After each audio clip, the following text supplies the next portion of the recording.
जय बंदी छोड़ की लोड कोनी और की। जय बंदी छोड़ की लोड कोनी और की। लोड यानी जरूरत। सात संगति से जुड़े हुए सत्सेवक भाई बहनों को अपने पूज्य गुरुदेव असली बंदी छोड़ सतगुरु रामपाल जी भगवान के अलावा इस ब्रह्मांड में, इस सृष्टि में किसी की भी जरूरत नहीं है, किसी की भी आवश्यकता नहीं है।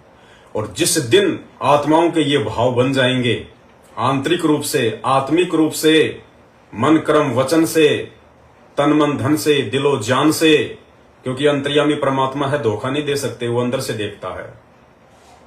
उस दिन परमात्मा अपनी आत्मा पे छप्पर फाड़ दिया कर देगा। उसी को कहते हैं पतिव्रता पद की भक्ति, यानी एक अपने गुरुदेव भगवान के ऊपर आश्रित, दूसरा कोई नहीं। चाहे भगवान उतर के आ जाए कोई धरती पे, जिसको आप भगवान मानते हो, चाहे वो धरती पे उतर के आ जाए तो भी नहीं भैया, आप साइड में चलो, आपका कोई काम नहीं है। वो दाढ़ी मूछ वाली कबीर की फोटो तो छोड़िए, अगर साक्षात दाढ़ी मूछ वाले रूप में कोई भगवान है, अगर वो आ जाए तो उसको भी हाथ जोड़ लो कि महाराज जी आप हमारे लिए आदरणीय हो लेकिन पूजनीय नहीं हो, रास्ते से हट जाओ, अब आपका काम नहीं है। ये कलयुग की बिचली पीढ़ी है, यहाँ पे कागज के कबीर का काम नहीं है, यहाँ तो जिंदा कबीर का काम है। और जिंदा कबीर हमारे पूज्य गुरुदेव सतगुरु रामपाल जी भगवान धरती पर आ चुके हैं। अब आप टाटा बाय बाय। उस दिन समझ लेना कि आप पतिव्रता पद की भक्ति के हो। और यदि आपके घर में अभी भी, आपके दरबार में अभी भी 5 पति परमेश्वर बैठे हैं, आदरणीय गरीबदास जी महाराज जी की फोटो भी आपने अपने घर में और दरबार में लगा रखी है, पंडित चिदानंद जी की फोटो भी आपने अपने घर पे और दरबार में लगा रखी है, स्वामी रामदेवानंद जी की फोटो भी आपने अपने घर पे और दरबार में लगा रखी है, दाढ़ी मूछ वाले कागज के कबीर की फोटो आपने अपने घर में लगा रखी है, और उनके बीच में अपने गुरु जी को भी बैठा रखा है। तो आपके तो पंच परमेश्वर हैं, 5 पति। आप तो द्रौपदी हैं, द्रौपदी। 5 पतियों की आत्मा हो आप, 5 पतियों की पत्नी। और भैया जिसके 5 पति होते ना, अंत में नंगी होने से वो बच नहीं सकती। द्रौपदी का क्या हाल हुआ था महाभारत में, 5 पतियों वाली पत्नी का क्या हाल हुआ। नंगी होने ही वाली थी, दुशासन नंगी करने वाला था। इतने में उसने अपने 5 पतियों से अपना ध्यान हटाकर, अपना मोह हटाकर, और अपने एक परम पिता परमेश्वर, अपने आत्मा के पति, जिसको भी वो अपना गुरु मानती थी उस समय, उसमें ध्यान लगाया। और उसी गुरु के रूप में, श्री कृष्ण जी के रूप में, यही रियल परमात्मा बंदी छोड़ सतगुरु रामपाल जी भगवान सूक्ष्म रूप में प्रकट होकर आशीर्वाद देकर द्रौपदी का चीर बढ़ाया। खेचत खेचत खेच कसीसा, सिर पर बैठे हैं जगदीसा, शंखों चीर पितांबर डारे, दुशासन से योद्धा हारे। तो भाई जिस दिन हम इस पद पे आ जाएंगे, और ये चारों युगों से बंदी छोड़ का यही प्रयास रहता है, केवल यही प्रयास, इसी कोशिश में परमात्मा चारों युगों में भिन्न भिन्न रूप धारण करके भटकते रहते हैं। परमात्मा साहिब से सतगुरु भय, सतगुरु से भय संत, धर धर वेख विशाल अंग, वो खेल आदि और अंत। हम आत्माओं को इस स्थिति में लाने के लिए कि ये एक पति की पूजा पे आ जाएं, अपने गुरु को ही अपना पति, अपने गुरु को ही अपना इष्ट, अपने गुरु को ही अपना कबीर भगवान मान लें, इस प्रयास में परमात्मा 4 युगों से प्रयत्न करते रहते हैं। और इतने प्रयास के बाद, इतने प्रयत्न के बाद चंद आत्माएं होती हैं, चंद आत्माएं जो उस परमेश्वर को पहचान पाती हैं, जो अपने आत्मा के उद्धार के लिए, पूर्ण मोक्ष की प्राप्ति के लिए दिलो जान से लग जाती हैं इस भक्ति मार्ग में। आगा पीछा नहीं देखती, ऊंच नीच का ख्याल नहीं करती, लोक लाज मान मर्यादा इज्जत इन सब चीजों का उन्हें कोई फिक्र नहीं, कोई टेंशन नहीं होता है। दुनिया क्या कहेगी, समाज क्या कहेगा, भाई बंधु क्या कहेंगे, उन्हें अच्छे से इन चीजों का ज्ञान हो जाता है कि कल को भक्ति नहीं बनी, और यदि यहीं पे 84 लाख योनियों में गधा कुत्ता सुअर बन गया, तो वो भाई बहन, बंधु, माता पिता, अड़ोसी पड़ोसी, समाज वाले, कंपनी वाले, ऑफिस वाले, वो क्या करेंगे, मेरा क्या साथ देंगे, क्या हाथ बटाएंगे वो मेरा, जब मैं गधा बन के घूमूंगा यहाँ पे। तो परमेश्वर हमें इस स्थिति में लाने के लिए इतना प्रयास करते हैं, इतना संघर्ष करते हैं। और वर्तमान कलयुग की पिछली पीढ़ी में सन 1994 से वो असली कबीर परमात्मा सतगुरु रामपाल जी भगवान, वो अखिल कोटि ब्रह्मांडों का नायक, काल का बाप, 28 वर्षों से यही प्रयास कर रहा है कि ये आत्माएं अब उस कागज की फोटो वाले कबीर से ध्यान हटा के और असली कबीर के ऊपर ध्यान लगाएं। असली कबीर कौन है ये तो हमें मालूम पड़ गया कि भगवान कौन है, उसका क्या नाम है। भगवान का नाम है कबीर देव, कबीर साहब। लेकिन ये अभी तक किसी को नहीं पता, सात संगत वालों को छोड़ के, सत्सेवकों को छोड़ के, कि वो कबीर भगवान वर्तमान में कहां है। भाई फोटो वाला कबीर हमें पार नहीं कर सकता, फोटो वाला कबीर हमारा मोक्ष नहीं कर सकता। अरे जो चलता नहीं, फिरता नहीं, बोलता नहीं, देखता नहीं, आशीर्वाद नहीं देता, सत्संग नहीं सुनाता, नामदान नहीं देता, नाम शुद्ध नहीं करता, हमसे बात नहीं करता, वो कागज वाला कबीर हमारा मोक्ष कहां से कर देगा। वो तो एक डमी है, डमी गॉड, फेक फोटो, नकली फोटो, हाथ से बनाई हुई फोटो किसी ने बना दी। धीरे धीरे डिजिटल युग का जमाना आया, लोगों ने उसमें रंग भरने शुरू कर दिए और आज एक अच्छी सी सुंदर सी फोटो हमारे सामने पेश कर दी। लेकिन जिस समय वो फोटो किसी ने हाथ से बनाई थी तो क्या ऐसी थी जैसी आज हम वर्तमान में देख रहे हैं। उस समय काली पीली ऐसे ही बूंदी सुंडी शकल की, क्योंकि हाथ से उस समय जो है वो चित्र बनाए जाते थे। ना कोई मीडिया था, ना कोई फोटोशॉप का टाइम था, ना कोई कैमरे थे। हाथ से टेढ़ी बांगी ऐसी काली पीली ऊंची नीची बद्दी सी किसी ने बना के छोड़ दी। आगे चल के धीरे धीरे जो कबीर पंथी हैं उन्होंने उसको थोड़ा सही तरीके से बना दिया। फिर आगे चल के ये डिजिटल टाइम आया, ये मशीनरी, ये समय आया, तो लोगों ने उनमें रंग भरने शुरू कर दिए। कंप्यूटर में जाके, फोटोशॉप में जाके, और उस फोटो के अंदर रंग भर दिए, दाढ़ी वाड़ी सही कर दी, मूंछ माछ सही कर दी, मुकुट वुकुट लगा दिया, हीरे मोती लाल लगा दिए, बड़ा सा सिंहासन लगा दिया, और हम मूर्खों ने मान लिया कि यही कबीर है, यही असली भगवान है। भाई सतगुरु रामपाल जी भगवान की तो मजबूरी थी 1994 में उस फोटो को भगवान बताना। उनकी तो मजबूरी थी, उनके लिए जरूरी था। अगर हमें परमात्मा ने इस भक्ति पे लगाना था तो दाढ़ी मूंछ वाले कबीर जी की नकली फोटो को भगवान बताना जरूरी था, अन्यथा हम लोग इस भक्ति पे लगे नहीं पाते। अगर उस समय 1994 के समय अगर ये असली कबीर सतगुरु रामपाल जी भगवान कह दें कि भाई मैं हूं वो कबीर जो 650 साल पहले आया था और मेरे से नाम उपदेश लो, मेरी भक्ति करो, मैं जो ज्ञान बताऊंगा, जो मंत्र बताऊंगा वो भक्ति करो, तो कोई भी व्यक्ति इस बात को हृदय से स्वीकार नहीं करता कि संत रामपाल जी जो कह रहे हैं वो सही बात है। और अपने गुरु जी की बातों पे अविश्वास करने का मतलब है मर्यादा टूटना, नाम खंड होना, भक्ति चल ही नहीं पाती।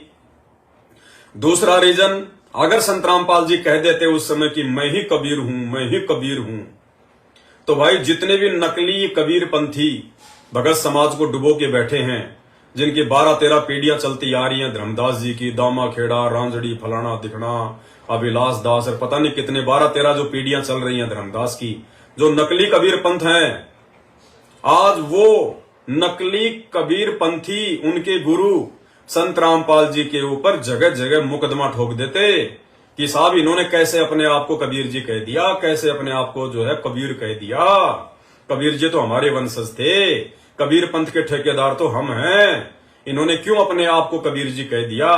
तो भाई संत रामपाल जी मुकदमे झेलते, तारीखों पे जाते, जेल में जाते, या फिर हम आत्माओं को समझाने के लिए शास्त्र पढ़ाते, हम आत्माओं के लिए गांव गांव जाके पाठ करते, ये सत्संग करते, क्या करते वो।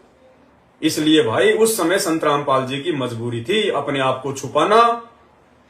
रियल कबीर होने के बावजूद, असली कबीर भगवान होने के बावजूद भी अपने आप को छुपाना, और समाज में जो पहले से चलती आ रही है एक फोटो कबीर जी की, उस फोटो को आपके सामने रख के, हमारे सामने रख के ये कहना कि बच्चों ये है कबीर भगवान, असली भगवान ये है।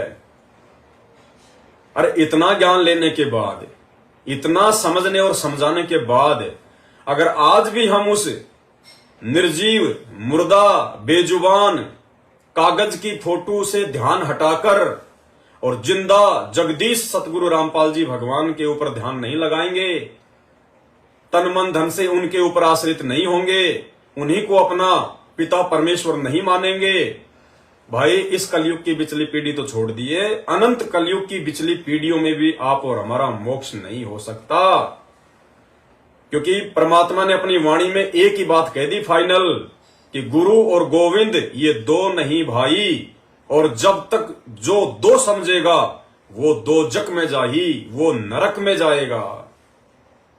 इससे बड़ी बात और क्या कहेंगे परमात्मा समझदार आत्माओं के लिए। तो आप और हम सभी सत्सेवक भाई बहनों के लिए यह परम सौभाग्य की बात है। मतलब इन बातों को शब्दों में बयान नहीं किया जा सकता है कि परमात्मा ने अपने यथार्थ 13वें कबीर पंथ में हमें अपनी शरण में लेकर साध संगति से जोड़कर हम नीचों से अपनी पहचान करवा दी, और हम नीचों को तन मन धन से, मन कर्म वचन से, दिलो जान से, आत्मिक रूप से, हृदयात्मक रूप से अपने पावन चरण कमलों में जोड़ दिया। और हम अपने गुरुदेव के अलावा अन्य किसी में भगवान नहीं देखते, परमात्मा नहीं देखते। बस यही चाहिए गुरु जी को, यही चाहिए परमात्मा को। और जो आत्मा इस पतिव्रता पद पे आ जाएगी भाई और बहनों, फिर देखना परमात्मा ऐसे हाथों में रखेगा अपनी उन आत्माओं को, आपत्ति के समय, विपत्ति के समय, संकट के समय, प्राकृतिक आपदाओं के समय, महामारियों के समय, उथल पुथल के समय।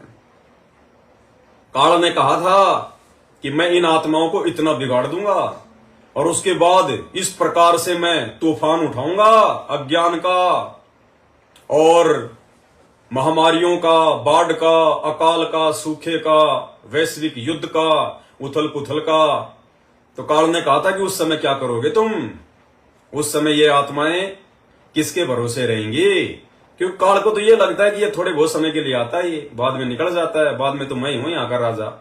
लेकिन परमात्मा क्या कहते हैं कि आग लगी है आकाश में और झड़ झड़ पड़े अंगार, और संत ना होवे धरती पे तो जल मरे संसार। ये परमात्मा इस धरती को एक सेकंड के लिए भी अपनी अनुपस्थिति में सूना नहीं छोड़ता। हमेशा परमात्मा उपस्थित रहता है इस धरती पर, वरना गुरुदेव कहते हैं आग लग जाए यहाँ पे। आग लगने का मतलब कोई किसी को जीने ना दे यहाँ पे। इतना भयंकर यहाँ पे लूट पाट, चोरी जारी, ठगी, बदमाशी, गुंडागर्दी, मार काट, मतलब पूरा व्यभिचार फैल जाए यहाँ पे। तो काल ने कहा था कि धर अंबर सब जाएंगे और विनसेंगे कैलाश, एकम एका होएगा तब कहां रहेंगे तेरे दास। कि आज आप जिनको ज्ञान दे दे कि इतना अपने ऊपर मतलब जो है दृढ़ कर रहे हो ना, उस समय ये कहां रहेंगे आत्माएं जब तुम यहां नहीं रहोगे मेरे ब्रह्मांड में। तो काल ने कहा था कि धर अंबर सब जाएंगे और विनसेंगे कैलाश, एकम एका होएगा, यानी सब उथल पुथल हो जाएगा, तब कहां रहेंगे तेरे दास, ये तेरे भगत तब कहां रहेंगे। तो गुरुदेव ने कहा था कि भाई अब तू बच्चा है, बच्चे को बच्चे के हिसाब से बात करनी चाहिए, फालतू में बढ़ चढ़ के बोलना ठीक नहीं होता। क्योंकि बाप के सामने बच्चा क्या बोल सकता है, कितना बोल सकता है? बाप को तो पहले पता होता है क्या मांगेगा। मेले में बच्चा जाता है बापा के साथ, पापा के साथ, अब पापा को तो पता है कि बच्चा क्या मांगेगा। 5 रुपए का बंदर मांग लेगा, 2 रुपए के पतासे मांग लेगा, इससे ज्यादा क्या मांगेगा। कोई जलेबी उतार रहा है तो जलेबी मांग लेगा। बच्चे की सोच इतनी होती है। तो परमात्मा ने कहा कि धर अंबर सब जान दे और विनसन दे कैलाश, तो कर ले तेरी मन मर्जी, तने जो करना तू कर, जितना बखेड़ा तूने फैलाना है अज्ञान का फैला। धर अंबर सब जान दे और विनसन दे कैलाश, एकम एका होण दे मेरे आश्रय रहेंगे मेरे दास। परमात्मा ने कहा कि मैं अपने बच्चों को उस समय अपनी पलकों पे रखूंगा, अपने हाथों पे रखूंगा, ऐसे रखूंगा उस महाविनाश के समय, उस तांडव के समय, प्राकृतिक आपदाओं के समय, महामारियों के समय, जिस प्रकार नौका यानी पानी का जहाज पानी के ऊपर चलता है, ऐसे मैं अपने बच्चों को रखूंगा। तो भाई और बहनों, उस समय परमात्मा केवल उन्हीं आत्माओं को इस प्रकार की सुविधा देता है जो उनकी विशेष आत्माएं होती हैं। और विशेष आत्माएं परमात्मा ने बताई, विशेष आत्मा वो होती है जो अपने बाप की आज्ञा में चलती हैं, जो अपने बाप के वचन में चलती हैं, जो अपने बाप के नियमों को नहीं तोड़ती हैं, उनको विशेष आत्मा कहा जाता है। महाभारत कितना भयंकर युद्ध हुआ, उसमें पांडवों की रक्षा बनी और सब मत दुनिया मर गई।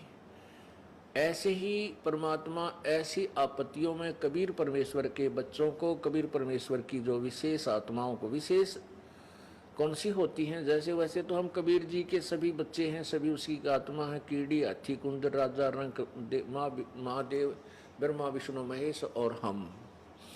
विशेष आत्मा वो हैं जो उनकी आज्ञा का पालन करके उनके अनुसार चल रहे हैं। जैसे एक पिता की 5-6 बेटे हैं और 2 पुत्र उसकी आज्ञा का पालन ना करके बकवाद करते हैं, कि तो चोरी करते हैं, कि तो लठ बजाते हैं, कोई झगड़ा करते हैं, तो वो विशेष आत्मा उसके बच्चे नहीं हैं। आत्मा में दुख तो होता है, लेकिन वो उसकी आज्ञा से बाहर जा करके हैं, तो उन पर विशेष ध्यान ना दे करके पिता उनकी तरफ विशेष ध्यान देता है जो उसकी मर्यादा में चल रहे हैं। तो 27 साल से परमात्मा उन विशेष आत्माओं को छांट रहे हैं और इसमें कोई शक नहीं है, कोई संदेह नहीं है। गुरुदेव भगवान ने सात संगत के रूप में, सत्सेवकों के रूप में अपनी उन विशेष आत्माओं को छांट लिया है, उनको जोड़ लिया है।